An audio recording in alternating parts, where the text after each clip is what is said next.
over, call you tomorrow. One thing here.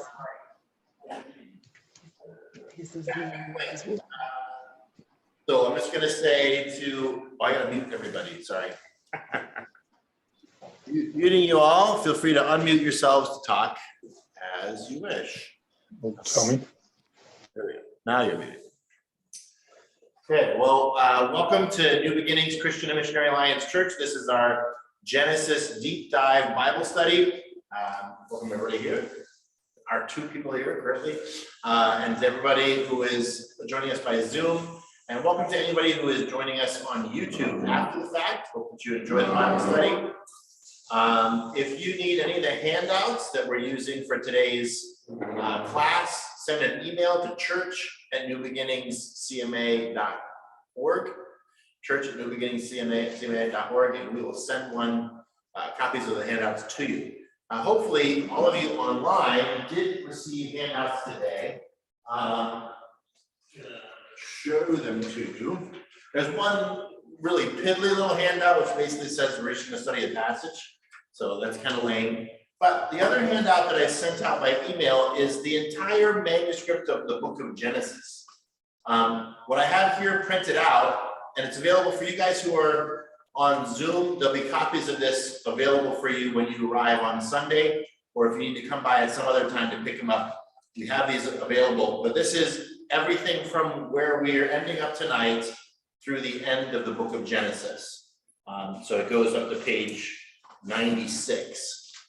So it's 55 pages worth of manuscript. This will do you for the rest of our course, and so you want to get a copy of this next time you're here in the building. I did email it to you as a file.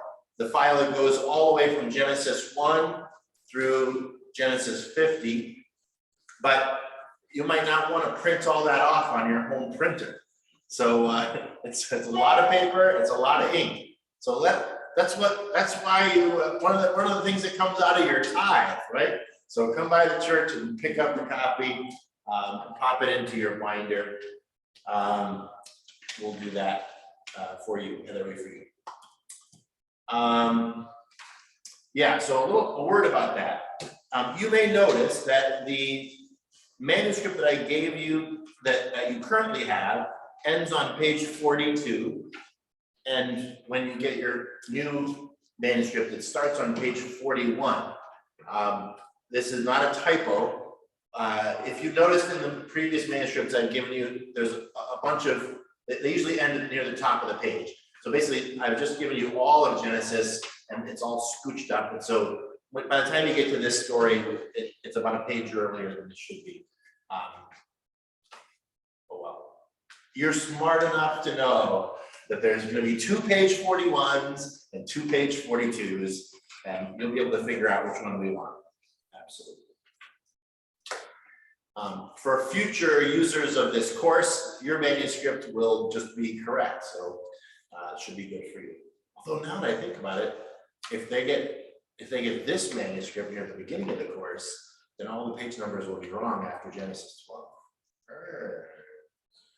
Oh, they're smart enough to do that too. Okay. Let's pray and let's jump into our passage today. Heavenly Father, thank you for this evening. Thank you for this opportunity for us to dig into your word together tonight. Lord, this is a good passage. It's a rich passage, and not a terribly difficult passage. So we thank you for that as well. God, I pray that you help us as we dig into it. Please send your Holy Spirit to illuminate each heart as we talk through these passages. And God, may we learn what you want us to learn tonight from you and from each other. In Jesus' name, amen. It is a long passage today. I don't know, we're going to start on page 37, line 18, 37, line 18. Now, Abraham was old, well advanced in years. That's where we'll start. I'm curious where you decided to stop, because I think this is a very interesting question, but I know where we're going to stop tonight. So I'm going to make an executive decision where we're going to stop. we're going to stop at the end of your current manuscript. We're gonna do the whole honkin' story, because not to Genesis 50, but to the end of Genesis 24. Because I don't see a logical way to divide up the passage. There are many places you could stop, but I don't think there's any place you should stop. However, I am curious what you came up with. Did anybody come up with a stopping point prior to the end of the story? Nope. Yeah, page 41, line 21. Thus the servant took Rebekah and went on his way. Yeah, well, that's a very good place to stop, right? It's the entire story in Hayden Aram is now done, and there's just a little bit there about what's going to go on when with the marriage of Isaac and Rebekah. Right. But yeah, I mean, where else? It's like, yeah, there is a definite break in scene there, and we reintroduce the character of Isaac. So there's a good reason why you might stop there, but I'm just going to include that little bit because why not? We're already that far. Let's go all the way. I want to attack this passage a little differently than we've attacked other passages because it's so big.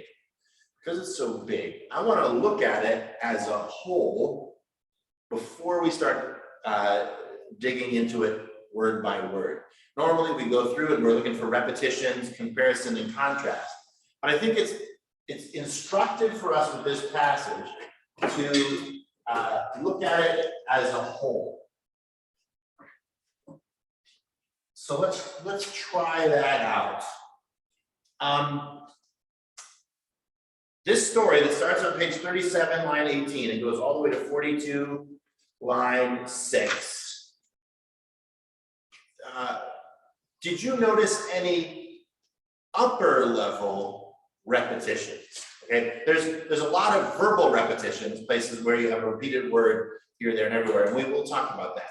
But as far as big picture repetition, did you see any big picture repetitions in this passage? Abraham didn't want Isaac to return, wanted to stay in Canaan, Okay. which was the promised land. And he wanted to make sure that he did not marry a Canaanite and that he married somebody from his own heritage and tribe. So let's write that down as the problem that needs to be solved. Okay? The problem that needs to be solved in the passage. This marker's no good. Problem is what? So what's the problem that's being solved here? Finding Isaac. I need to find Isaac, okay?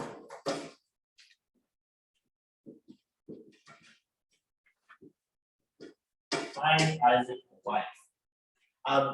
There are certain complicating factors, right? The servant can't just go out on the street and grab any woman he wants. What are the criteria that Abraham wants his servant to follow in finding Isaac a wife?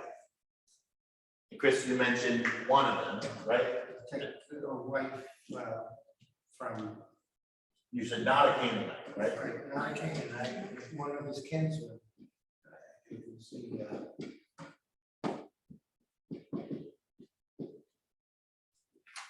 Not a Canaanite, someone from his kinsmen. Okay? Anything else that is a criteria for this bride?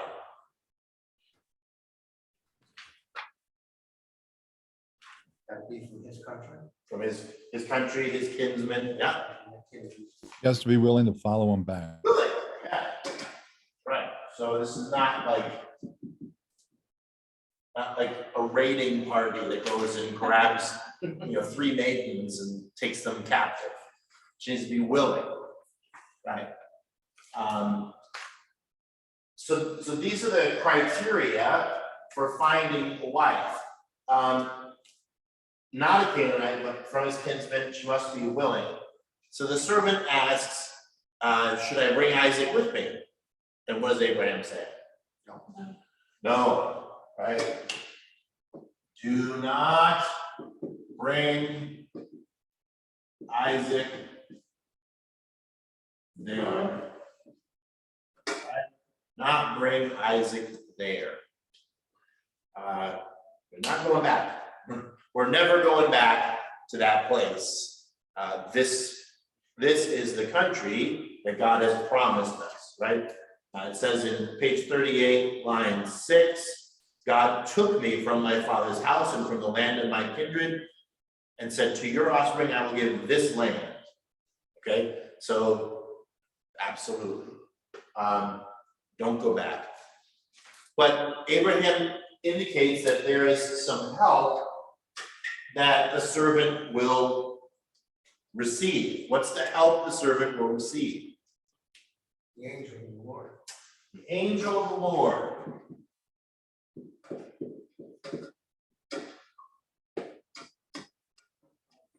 Set up these markers.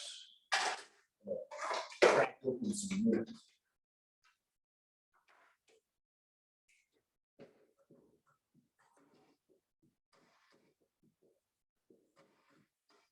The angel of the Lord will go before you, and the angel of the Lord will give you success, right?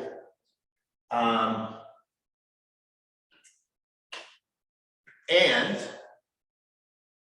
there's an escape clause in the promise that the employee is making his servant swear. What's the escape clause?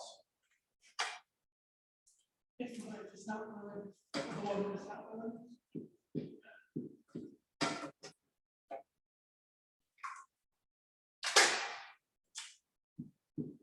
If she's unwilling, you're free. Not free from being my servant, but free from this promise, right? Right. If she's unwilling, I won't hold you to the promise. So this is kind of the setup for this story, right? This is the oath, this is the promise that the servant swears to Abraham. Well, let me back up and ask my big question again. Let me ask it this way. We see this here in end of page 37, beginning of page 38. Do we see this story again in our passage?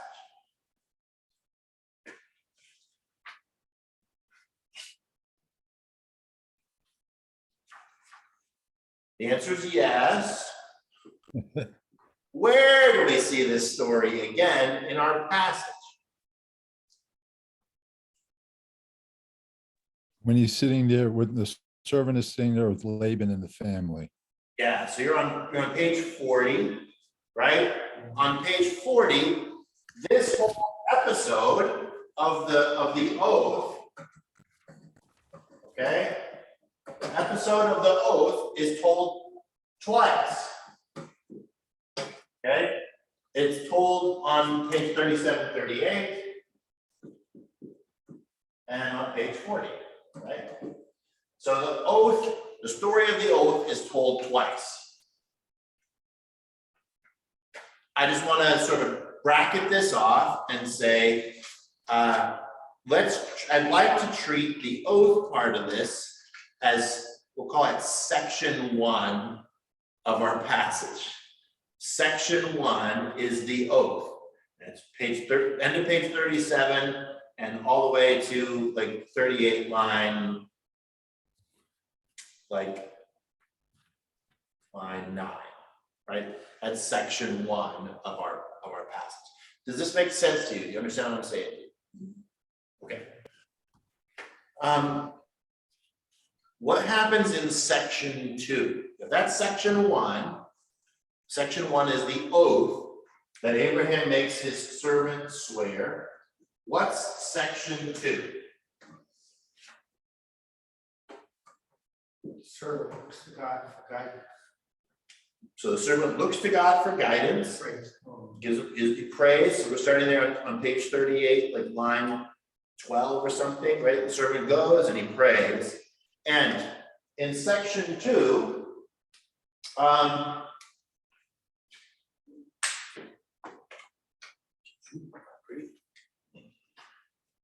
In section 2, what's the gist of section 2? This next section, where the servant talks to God and the servant sets up something. Stipulation. Sets up a stipulation. Let's call it the prayer. Okay, the prayer section. He prays, and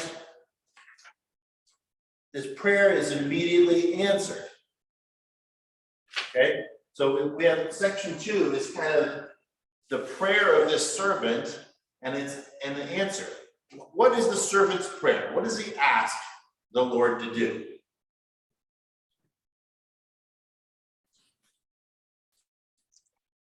Make it clear that the right girl is the woman who comes up is clearly noted who it is.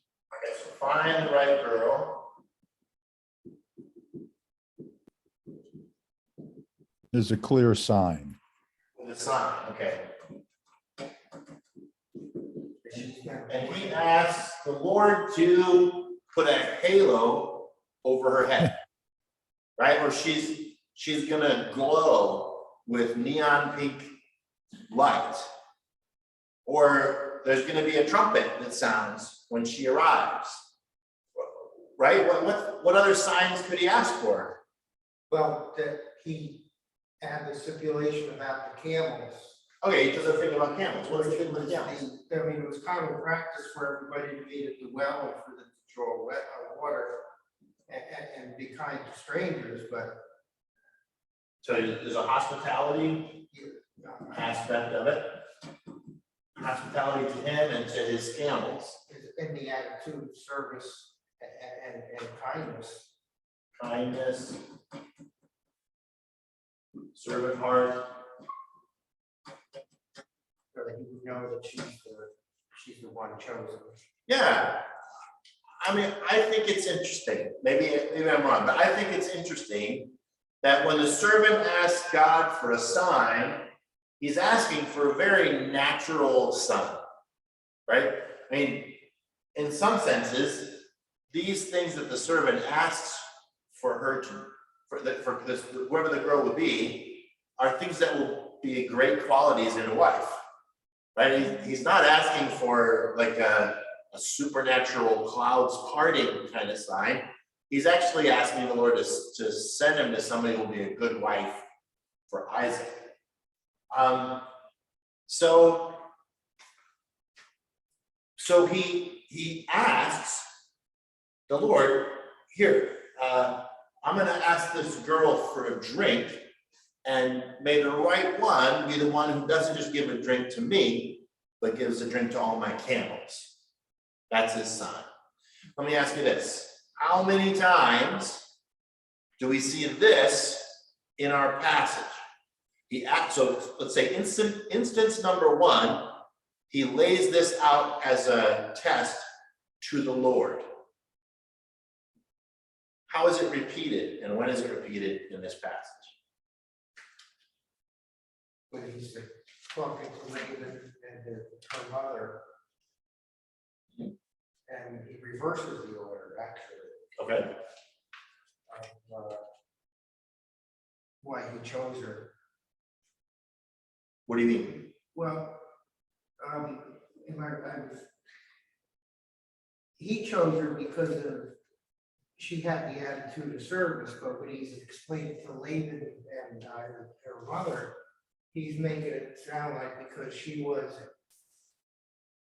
the kinsman of Abram, that's the reason he chose her, and then the kindness comes after.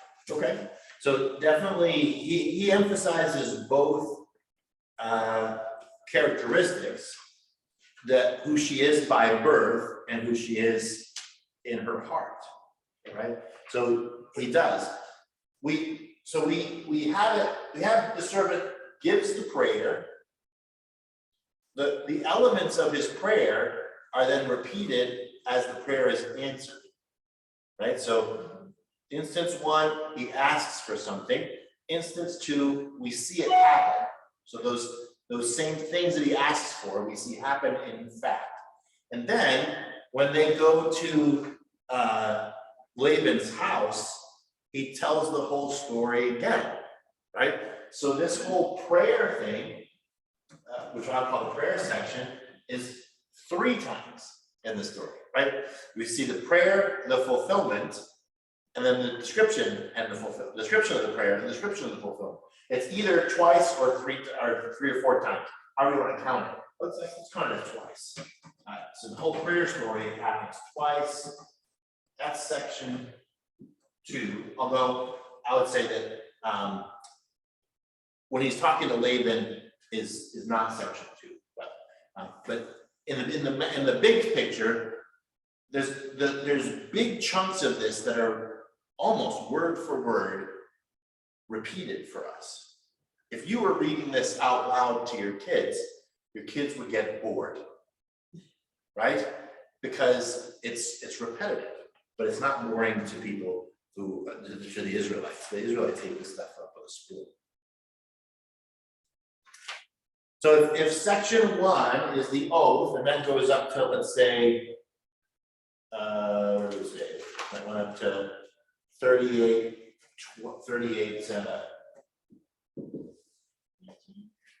12 or 9, let's say 9, 38:9, okay? And so then the prayer section starts 38:9, and it goes to 39, let's say 15. And the third section of this story picks up at 39:15. Rebecca runs and tells her father and her brother. And the servant goes and he tells his story, again, repeating everything in 1 and 2 to them. So let's call this section 3. Section 3 is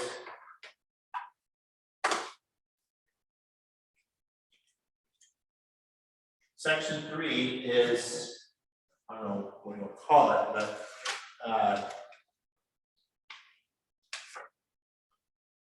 I'm going to call it the ask. The ask. This is section 3. And in section 3, the servant takes sections 1 and 2 and repeats them, right? During the ask. So we're from 39:15 all the way to, let's say, 41:5. Will be the end of that. 41:5 be the end of section 3. And then let's call section 4 of this story. Let's call it resolution.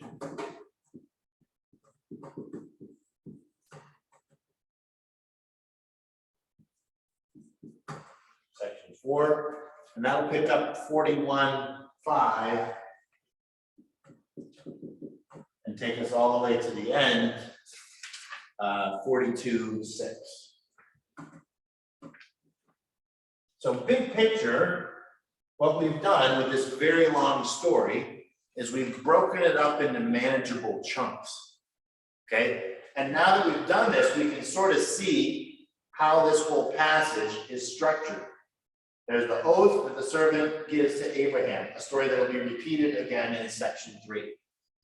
There's the prayer that the servant makes and the answer to the prayer, and then that story is repeated again in section 3, along with the ask to her family, will she come with me? And that's the tension at the end of section 3. The tension at the end of section 3 is, will she come with me? And then section 4 is, there's a bunch of complications, but ultimately she is willing to come, and she winds up going with the servant back and marrying Isaac. There's lots of observations we're going to make, but I just wanted to give you this, I work through this together, this big picture of this passage, because it's hard to get our brains around the whole story. It's so many pages long. I want to have this, I want to have handles that we can go on. Before we go into just more observations, anyone have any comments on these 4 sections? Comments or questions about the 4 sections?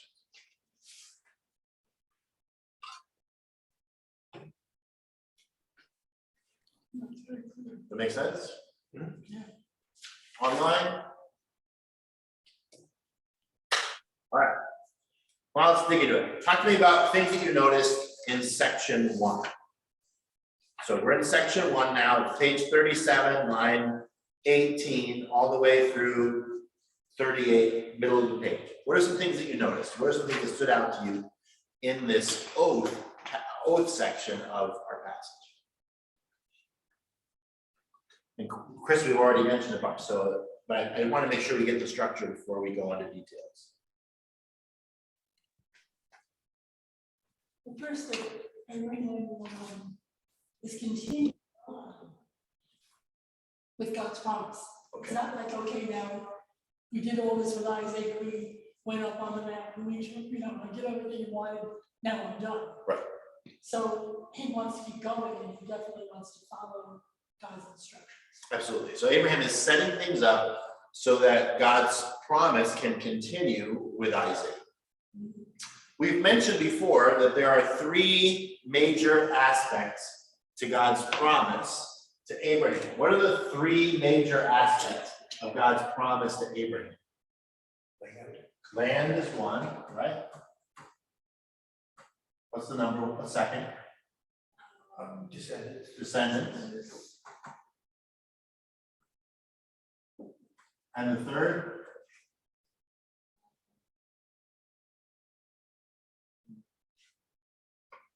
Someone online? Relationship with God. Relationship with God.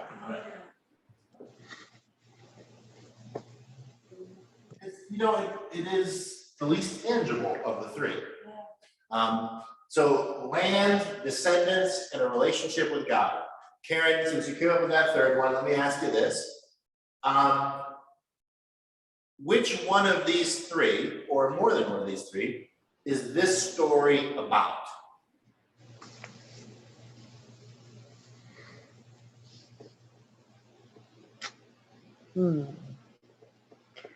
Probably setting up for more descendants. Yeah, absolutely. So this is a story about descendants. Okay, so I'm going to leave there. So this is a descendant story. We don't actually see anybody born here, but the chief question, as Sue pointed out, is God's promise going to continue? And Abraham wants to help it to continue. Although this time he's not helping it to continue in the faithless way that he did earlier on with Hagar and with all the things that he was messing around with. In this one, he's completely reliant on God in order for God to enable the line of descendants to continue. Yeah, I would say relationship. Okay. Abraham wants to continue his relationship with God. It's not finished. So there's definitely, I'll call it a sub-theme. Okay. I'll call it a sub-theme of Abraham's relationship with God. And I'd also say there's a sub-theme of land in here too. Abraham wants to continue his relationship with God. He wants his servant to rely on God. Ultimately, I suppose Isaac as well. But also, he doesn't want Isaac going back out of the land. Right? So we got to remain in the land. So it's a sub-theme. It's definitely one of the criteria that Abraham gave to his servant, but it's primarily about keeping the descendant line going. But it definitely has a finger in the land promise and the relationship promise. Very good. What else did you notice?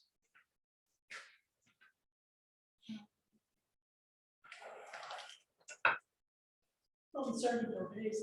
Okay, the servant obeys. Excellent. Begrudgingly, reluctantly. He had him swear by God, so he must have instilled his beliefs on his servant. Yeah. And I forget his senior servant's name, but it doesn't mention it here. but whoever the servant was, apparently Abraham is passed on his beliefs to his servant. Yeah. When you study this passage, the faith of this servant is very clear. The servant's faith is very strong. Some commentaries will say that while Genesis is mostly concerned with the faith of Abraham, probably the second most faith-filled person in this book is this servant, just a clear, pure faith. You mentioned Eliezer of Damascus, who was mentioned earlier in the book of Genesis as where Abraham didn't have an heir, and he said, I don't have an heir from my own body, Eliezer of Damascus will be my heir. If this guy is Eliezer of Damascus, we don't know, maybe Eliezer died, maybe it's his son, who knows who it is. But if this is Eliezer of Damascus, he's a very faithful guy. Whoever this guy is, he's very faithful. Absolutely.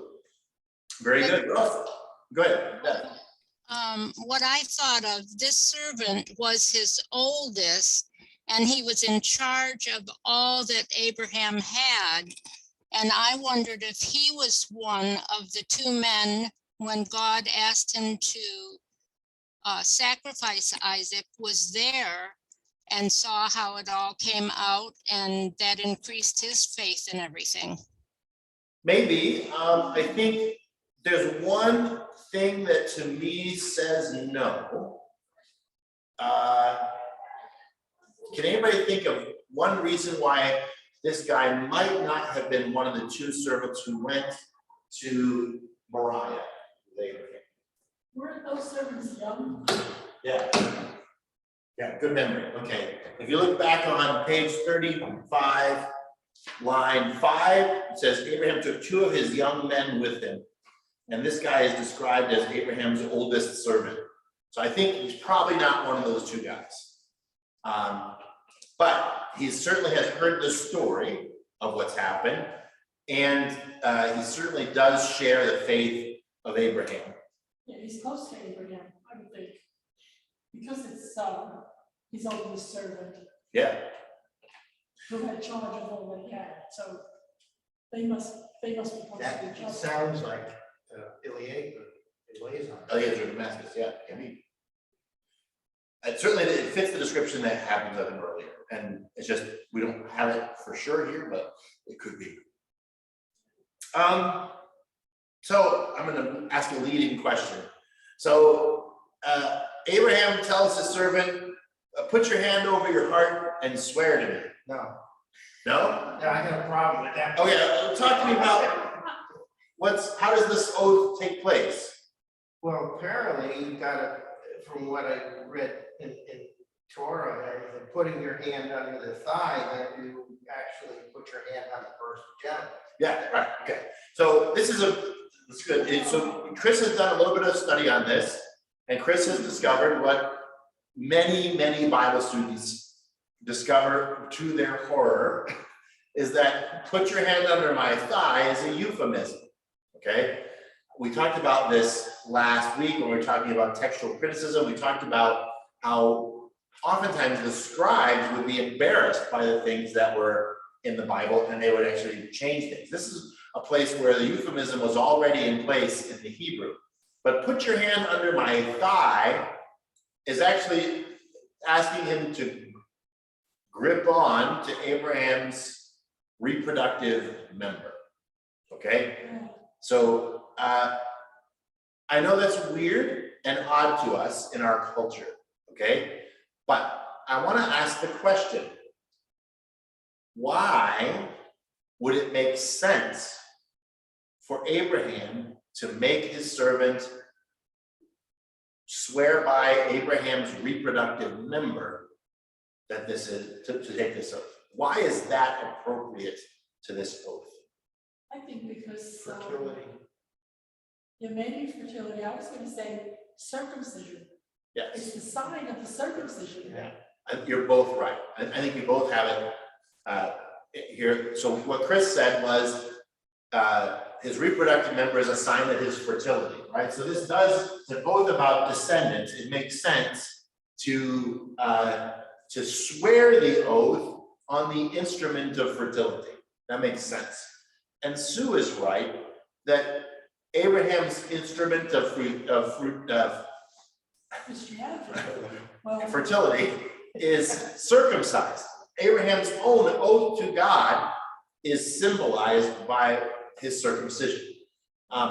So when the servant puts his hand under Abraham's thigh, the servant is grasping a circumcised part, and is being tied in. Now, the servant has been circumcised as well. Okay, we know that because all the men in Abraham's household were circumcised. But he's holding on to his master's circumcision, which ties him in to the promise that God made to Abraham in the first place. if they follow God, it makes sense that that would be a custom. Yep. Because otherwise, who would know he was circumcised? It's not like everybody's walking around naked. So they wouldn't know. Well, and so as weird of a practice as this might seem to us, I think if we think it through, there's some logical cultural reasons why another culture might have seen this as appropriate. I'm not saying we should put this into practice in our church, okay? As a becoming a member of the church, you need to, I don't know, whatever, never mind. I'm not gonna do that. But what I am saying is, if we put ourselves into the Hebrew mindset, there's ways in which it makes sense, right? Very good. Any other observations on section 1? Things that stood out to you. I want to go to people online. Somebody online has an observation from section 1.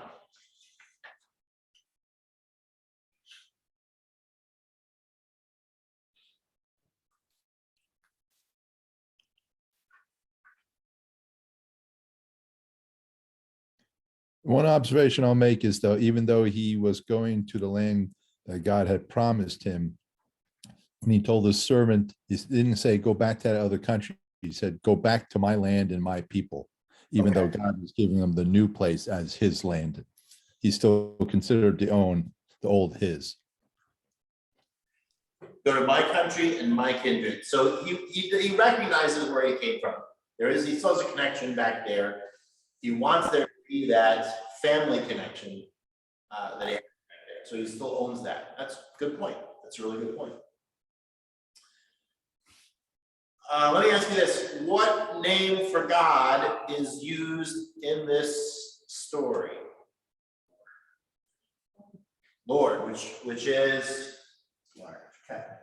Yeah, Lord in capital letters in Hebrew is Yahweh. So Yahweh initiates this story, right? It says the Lord had blessed Abraham in all things. Yahweh is described as the God of heaven and the God of earth.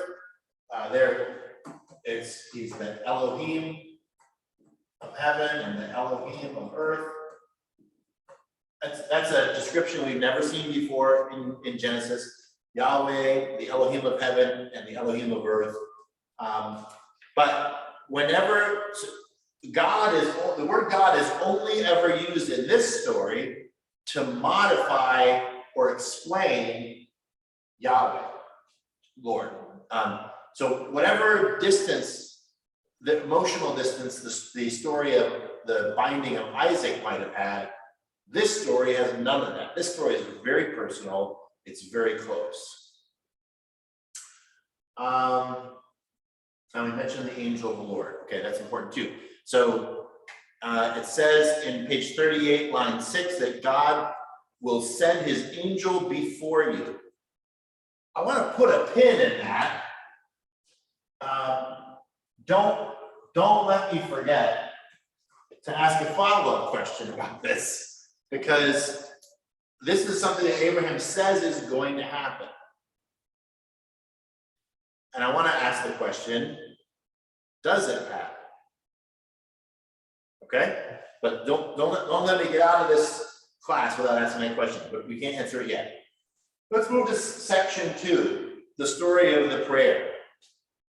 In this section, it starts with the servant leaving Abraham, and it finishes up when he finishes talking with Rebecca.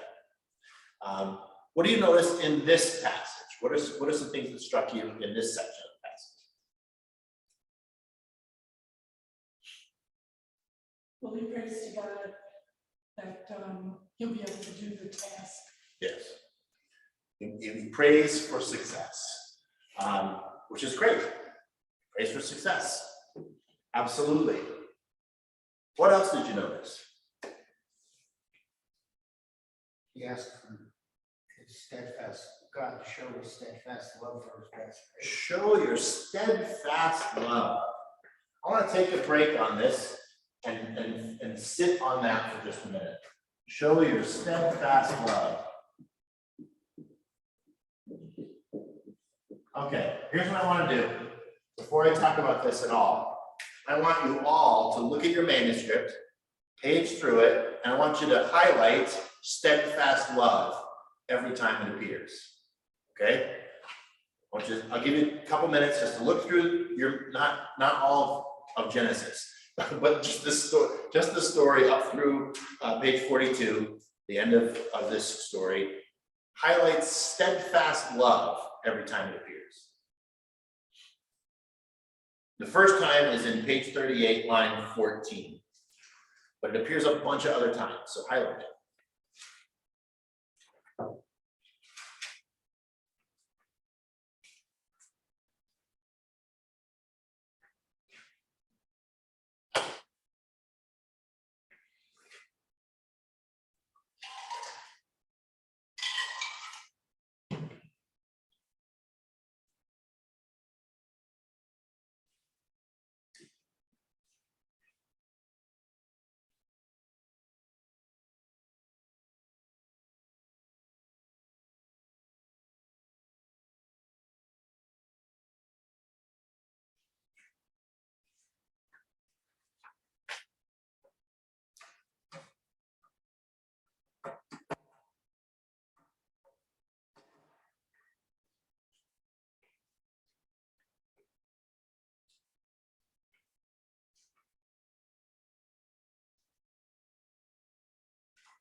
All right, let's do this together.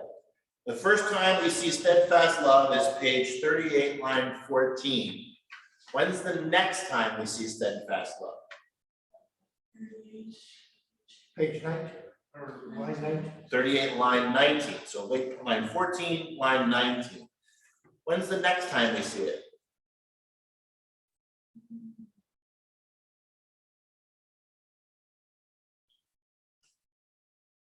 Uh, 39:13. 39, line 13, right? Blessed be the Lord, the God of my master Abraham, who has not forsaken his steadfast love and his faithfulness towards my master. Now we have the word faithfulness joined to steadfast love in this third appearance. Where's the next appearance of steadfast love? Say 41, line 3. 41, line 3. Steadfast love and faith. Steadfast love and faithfulness. Now then, if you are going to show steadfast love and faithfulness to my master, who is the servant talking to there? God.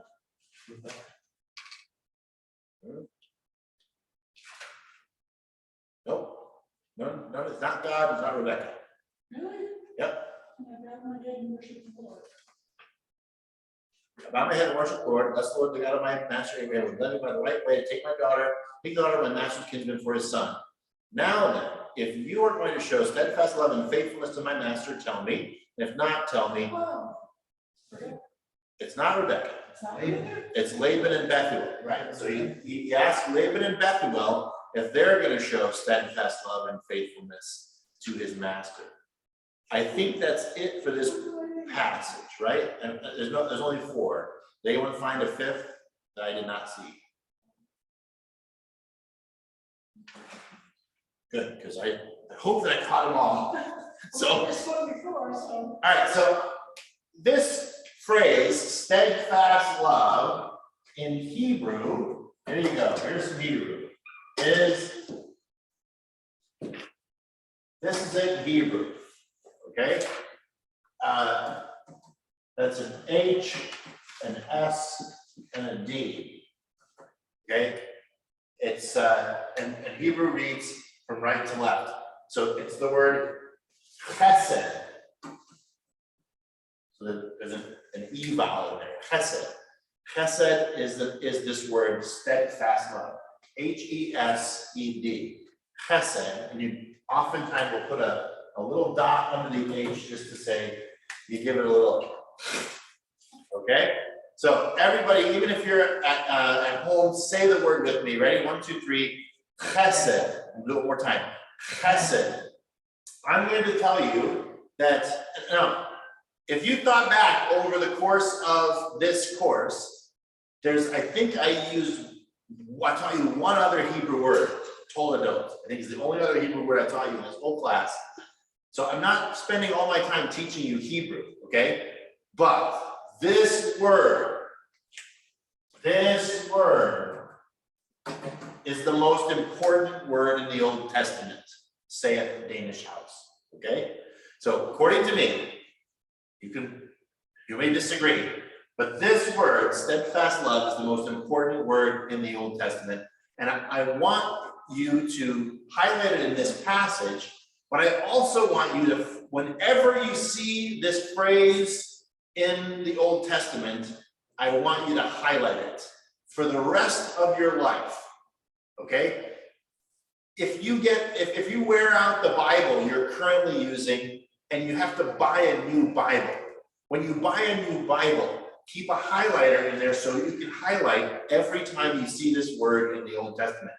Never don't highlight it, okay? Because it's this important as far as I'm concerned.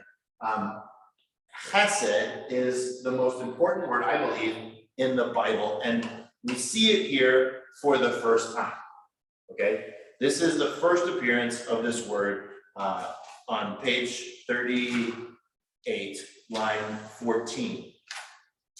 Chesed is what you do when you fulfill a covenant, okay? Chesed is the word for, sometimes it's called covenant faithfulness. Covenant faithfulness. In the King James Version of the Bible, it is translated loving kindness. It's translated loving kindness as one word. Okay, and the ESV is translated steadfast love. This is the way that God loves the people who are in covenant with him, is chesed. In the New Testament, in Greek, there's a word that's used for it. It's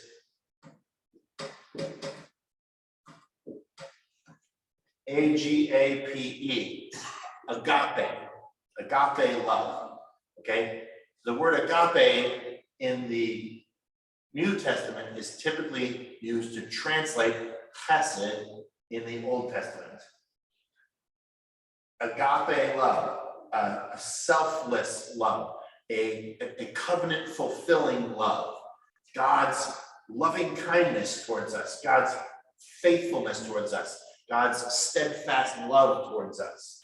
Whenever you see this word, it's an important word. Like you don't ever see this word tossed off in a description, okay? You don't ever see this word. You never see a guy who wanders into town and has chesed for a prostitute, okay? It just doesn't happen. You don't have chesed for your kids.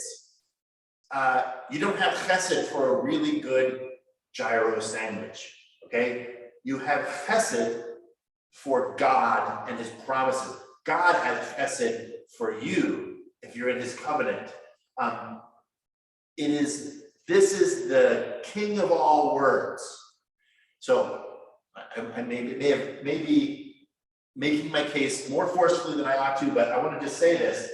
This is an important word. And what the servant is looking for is God faithful? Okay? Is God going to fulfill his promise? Is God going to make good on the covenant that he promised to Abraham? That's the question in the servant's mind. Okay? And so I just want to, that's all I'm gonna say. That's all I'm gonna say about it right now. But steadfast love. Give me success and show steadfast love to my master Abraham. All right, stepping off my soapbox. Any questions about chesed before we'll talk about chesed more, but any questions immediately about chesed?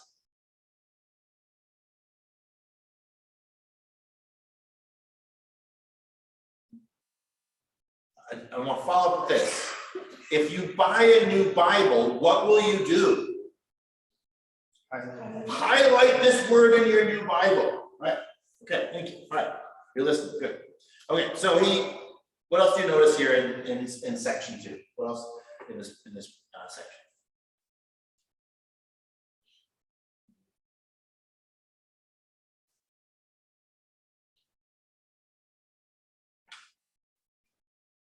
What do we say first? That's all we said about this section. It's that Other than the servants asking for a sign to make sure that she is the one appointed for Isaac. all right, so the servants asking for a sign. The way that God will demonstrate his chesed is by giving this sign to the servant. Absolutely. And And he finds it. And you gotta behave for yourself. you got not just immediate results. Immediate is too slow a word for what happens here. What happens here that's faster than immediate? Before he finished speaking. Right? Okay, so not to make too big a point of this, but how certain is God's fulfillment of his promises? Right? It's before you finish speaking, right? That's what we got. This is God on rapid response God here. Before you finish speaking. Before you finish speaking, behold Rebecca. Behold Rebecca. We had seen the name Rebecca a couple pages ago, page 36. Now after these things it was told to Abraham, behold, Milcah also has borne children to your brother Nahor. Buz his firstborn, Buz his brother, Kemuel the father of Aram, Chesed. Oh, Chesed. That's a name there on page 36. Chesed. Not used as the term for loving kindness, but used there as a proper name. Hazo, Pildash, Jidlaph, and Bethuel. Bethuel fathered Rebecca, it says on page 36, because that's what we need to know, right? So we mentioned when we were in page 36 that, oh, there's Rebecca. Now we see Rebecca with our own eyes. In fact, the author wants us to see Rebecca with our own eyes. He uses the word behold. Behold, Rebecca. That's a great storytelling word. Behold, Rebecca. Chesed or Hesed? So this says, you know, see, I have this dot on the A. Sometimes in English it will be CH, just to indicate that you give a little gut to it. Yeah, but that's the word. It's Hesed. Because in Hebrew, there is a C in Hebrew, it's kaf, but kaf hey doesn't mean anything. You don't do that. So you have the hey by itself, or you have the hey with a dot under it to indicate that it's a. So that's good. Yeah. All right, good. So behold Rebecca. Rebecca, what do we know about Rebecca? What do we learn about Rebecca? She was attractive. Beautiful, beautiful girl, yeah. Virgin. It's a virgin, yeah, also good, right? We know who her parents are. We know her parents, so she got the right lineage. And she's hospitable, just hospitable. Fills all those, All the criteria that I erased in order to write S on the board, she fulfills. Just a little couple pieces of little trivia here. Typically, the jars of water that women carried on their shoulders or on their heads to go to the water, well, about 3 gallons, okay, in one of those. She gives to drew for all of his camels. A camel drinks about 25 gallons of water at a pop, okay? And she actually gives them water until they've finished drinking, let's say. And how many camels are there? 10. 10, okay. So I am not a math person, but this is not difficult math, okay? There's 10 camels times 25 gallons of water each is how many gallons? No, sorry, so you're not that person either. 250 gallons. 250 gallons, okay. 250 gallons divided by 3-gallon increments is how many trips to the well for Rebecca? 8, yeah. 8, right, about 80 trips to And she the, was running. yes. And she ran. This girl's got stamina. That girl's got stamina. What I want you to picture here is this is a task that took her a couple of hours to perform. Okay? This is not a minor thing that she does. If she's lifted 250 gallons of water. My wife occasionally has bought large quantities of water from Big Lots. We've gone and bought gallons of water. I think the most we ever bought at one time was 25 gallons of water. I felt like a dog at the end of it, carrying 25 gallons of water from Big Lots into my car, and then 25 gallons of water from my car into my house. It was terrible. And she did 10 times that much in order, just because, and voluntarily for a stranger. Right? So I don't want to oversell it, but this girl was a gem.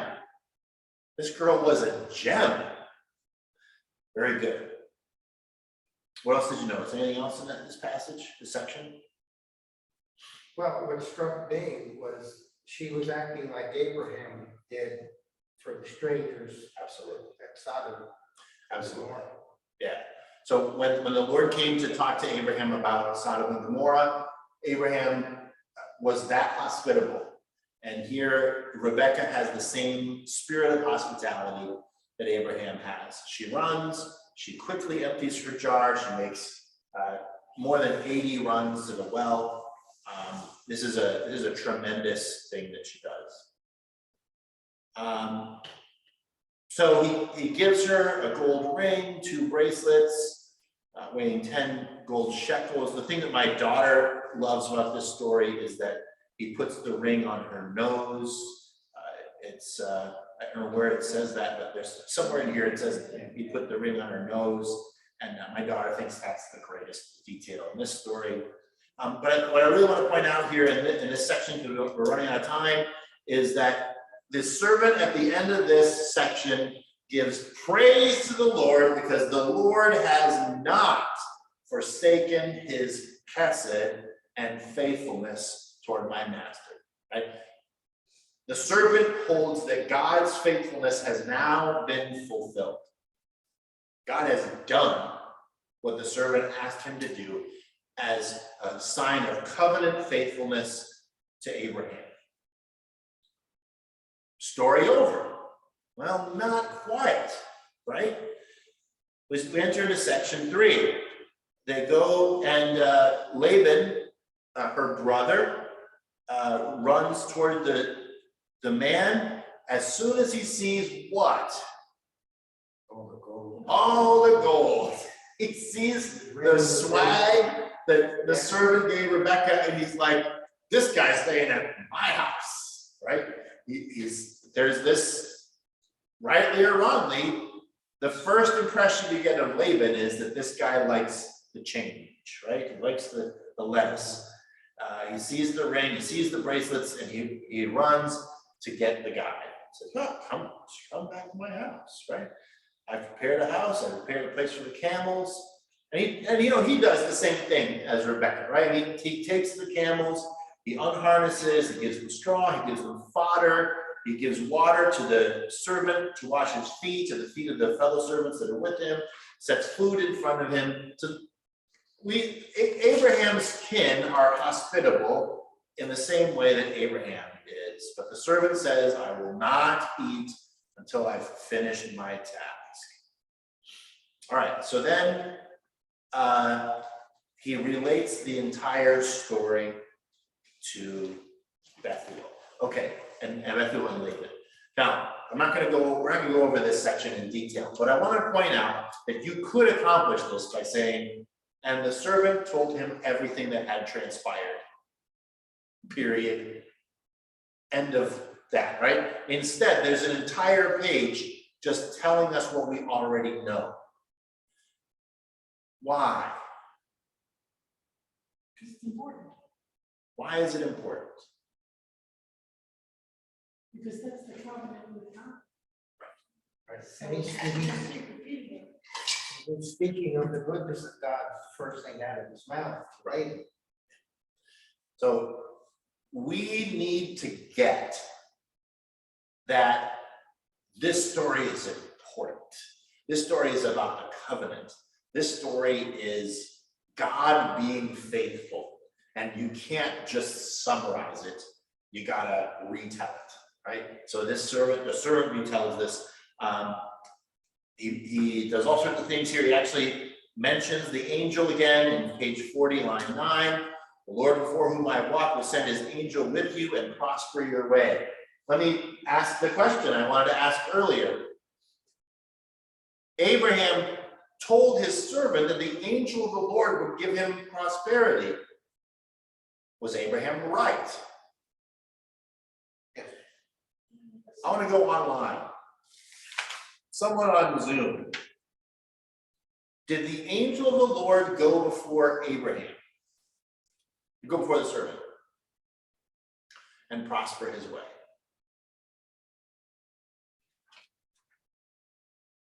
Yes. Is that Kevin? Yes. Bold answer and absolutely correct. How do we know that we don't see the angel of the Lord do this? But how do we know that the angel of the Lord did it? Well, Rebecca was coming out before he had finished even his prayer. Absolutely. So working in her beforehand. Absolutely, yeah.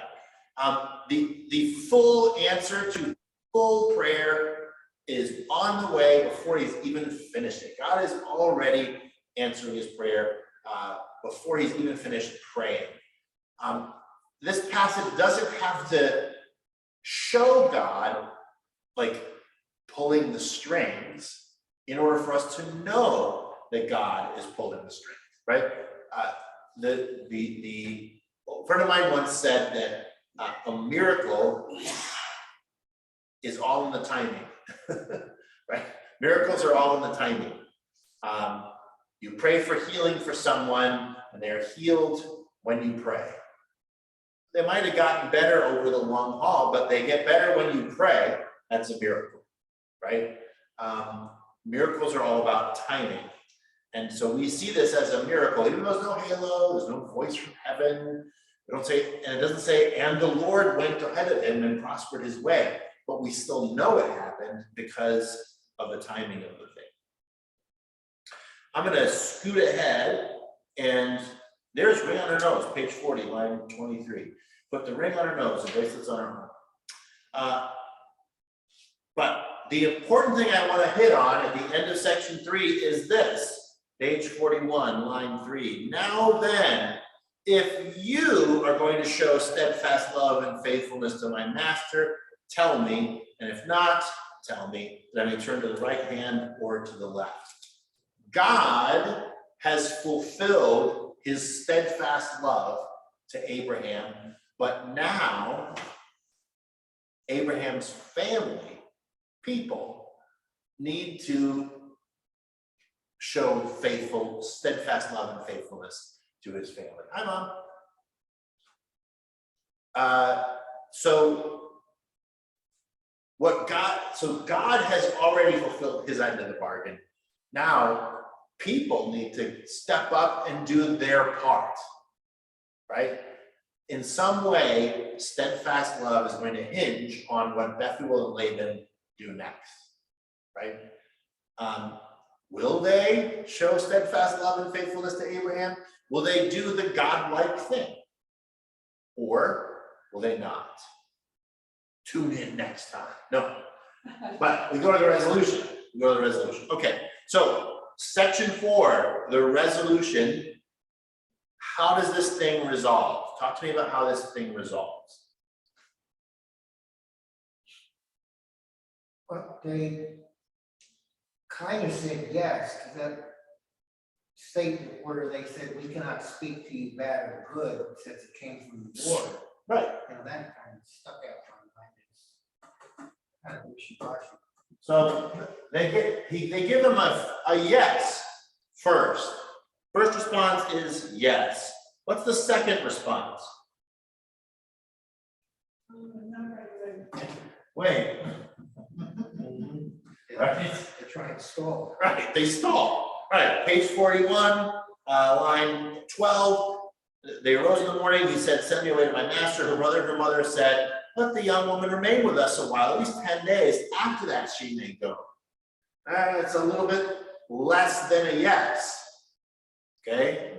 And then what's their third response? Well, leave it up to Rebecca. Ask her, right? So, in some ways, God has shown his faithfulness. The people have said yes, but now the people are hedging, and it should build a little tension in you. Is this really going to happen? But in comes the final hero of this story. Obviously, God is the first hero of this story. The servant is the second hero of this story. But the third hero of this story charges in on her white horse and saves the day, right? They call Rebecca and they say, will you go with this man? And she gives, I will go. I will go, right? She breaks the tension. She finishes the resolution. She comes in and she says, absolutely. She does an Abraham-like thing. She's willing to leave her father's household, her kinsmen, to go to a place that she's never seen before, because she's following the leading of God. Rebecca does a very Abraham-like thing. She's already been Abraham-like in her hospitality, in her zeal to serve this servant, and now she's Abraham-like in her willingness to leave everything behind to follow the will of God.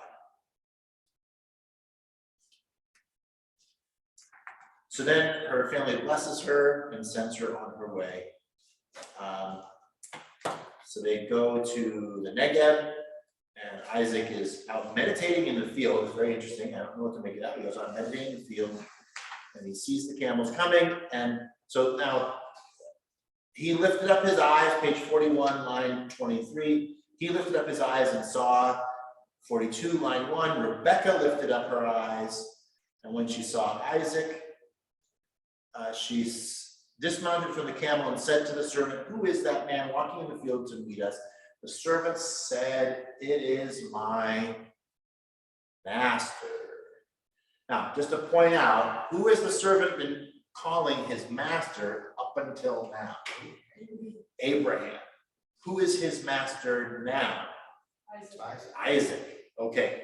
Here's just a little bit that we need to keep our eyes on. Isaac has now become the master. Okay, Or is Abraham already dead? well, no, we have, death of Abraham is next, actually, but, or shortly, very shortly. No, but, he takes Rebekah into his mother's tent. Rebekah becomes the matriarch of the clan, and Isaac takes over now as the master of the clan. So Abraham is still alive, but this bit at the end here is the transition where Abraham is officially handing over rulership in the clan to Isaac. And the servant now recognizes Isaac as his master, and Rebekah gets to be in the tent of Sarah. And this is the first mention in the Bible of marital love. He took Rebekah, she became his wife, and he loved her. It's the first time the Bible mentions marital love. Happy Valentine's Day, right? Here we are studying the first passage, just a few days before Valentine's Day. The first passage in the Bible that mentions marital love is right here. All right, I ran through this last section. I apologize for that. I would love to have done it more dialogical, but I wanted to finish up on time. Let's move from observation to interpretation. What are the themes? What are the lessons? What are the important teachings of this passage? What's this passage teaching us? Maybe it's about God, maybe it's about people, maybe it's about our relationship with God. I'm going to erase so I can have space to write here.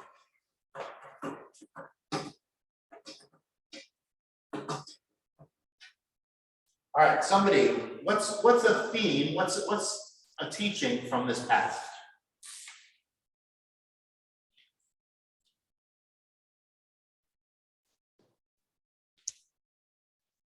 Faith in God and trusting God. That's a topic. What does this passage tell us about faith in God? If faith in God is the topic, what does this passage tell us about faith in God?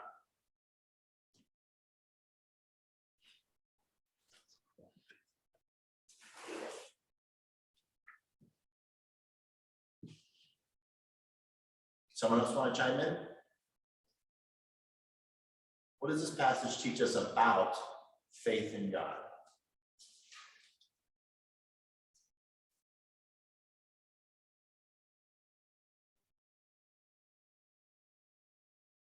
I think it does have something to do with it. What does this passage teach us about faith in God?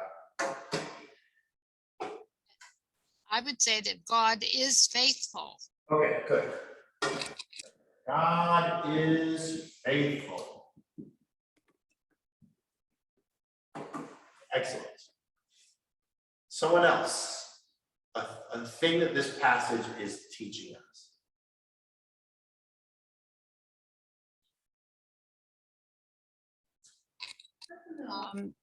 Say, if you're following God's will, then God's response is going to be immediate. Okay. I'm not sure if I I think believe that, but sometimes I think I do. what I will say is that But I don't- at least we can say that God can respond before we're even finished speaking. Yeah. Okay, so I want to say God's response. Yeah, because I believe that, but I don't Can we- believe the opposite. Super fast. Oh, okay. Because we come to this story in Genesis 24, when it took, 100 years for, no, 100 years, but it took 40 years for God's promise to be fulfilled with the birth of Isaac. Okay, so we know that at times God's promise may take a while, but we also know that there are times when God can respond before we're finished speaking. Amen. to make them bad. Huh? I would think they would be a little angry. Like, now you're gonna cut out the TV Well, all these years before. I never complain about fast service, I'll tell you that. Somebody else, what's a theme in this passage? That prayer is important. The importance of prayer, yeah, so, I'm gonna say God responds to faithful prayer.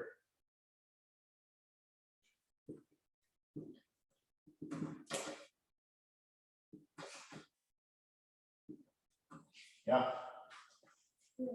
See, I agree with all these things. It's like, it's close to what I was saying before. Yet I don't want to get to the point where I say, if God doesn't respond to your prayer, it's because you don't have enough faith. No, I don't believe absolutely. that. absolutely not, yeah. So there are principles that we can derive from this passage, but they're also in the long run of things, and the value of doing a lot of Bible study is that you leaven the principles you learn here with principles you might learn in another passage, right? So we take different passages and we learn things from different passages and we see how they fit together. We will learn in other instances that there are times when God says no. Okay, absolutely. There's times when God says wait. Absolutely. But we also know that God never ignores our prayers. And here we see that God is responding to faithful prayer, and he's responding very quickly. And he's also, I'm gonna say God is faithful to his covenant, because that's the thing that is on the servant's mind. On the servant's mind is, God, are you going to be faithful to your covenant? Are you going to have chesed, right? Are you going to have chesed to my master? And we learn that God is indeed faithful to his covenant. I want to throw one more in there, and then we're gonna pray. I'm going to switch from talking about God and start to talk about us. And I'll say, God's people must show chesed to each other. God's people must show chesed to each other. After God shows chesed to Abraham, the servant makes it clear that Bethuel and Laban must show chesed to Abraham as well, right? There is a covenant love that comes from being together as God's people that you must show. I think also you could make the argument, although it's not said explicitly here, that the servant shows chesed to Abraham. Abraham makes him swear an oath. There's a covenant that's made there, and the servant follows through on the oath that he's sworn. So I think you could make the argument that the servant shows chesed to Abraham, and the servant challenges Bethuel and Laban to show chesed to Abraham. Ultimately, it's Rebekah that shows chesed to Abraham and to Isaac. Rebekah is the one who actually does what her family members are reluctant to do.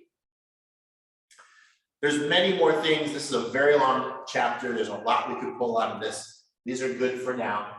I want to just take a minute now and take time a little bit of prayer. And I want you to ask the Lord, okay, Lord, why did you want me to study this passage tonight? What does this passage have to say to you where you are in your place? Let's just take a minute here and prayerfully consider that and write it down when you think you know what God's saying to you.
Lord God, thank you for what you've spoken to us tonight.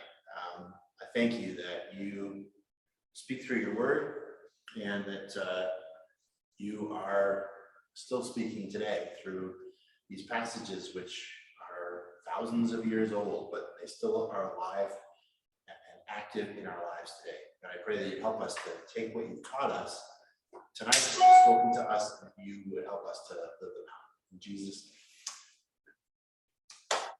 All right. As always, I'm not going to push. If there's anybody who would like to share, what do you feel like God was saying to you tonight through this passage?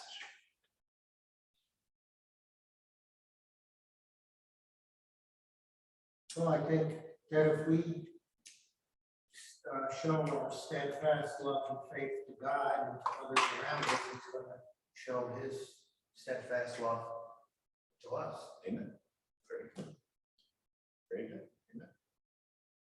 Somebody else, what was God saying to you tonight?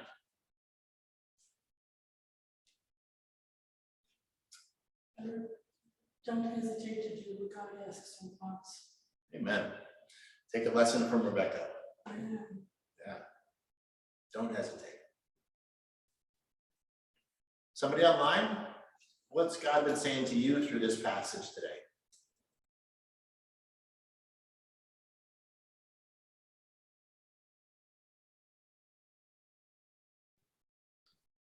I think it goes back to the beginning of the study where you were saying, God's people and God's place at God's time. I mean, this kind of has that whole thing, summed up in this one story. And, if God's will, if you're following God's will, it's going to happen. There's nothing to worry about.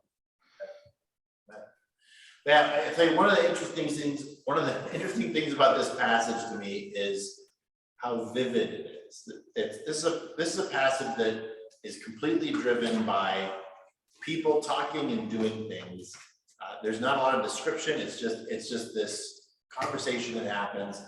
It's a very vivid, personable story, and it is a fulfillment of. It's probably the best example of God's people and God's place under God's rule. This is God is kind of behind the scenes here. And his people are actually, in some senses, at the front of this story. Absolutely. Thanks, Karen. Thanks, everybody, for joining us for today's Bible study. Again, if you're watching this on YouTube, feel free to send an email to church@newbeginningscma.org, and we will send all the materials to you. Love you guys. Thanks for being here tonight, Chris and Sue, and thanks for being online, everybody. I'm going to stop the recording and then we can have our secret chats.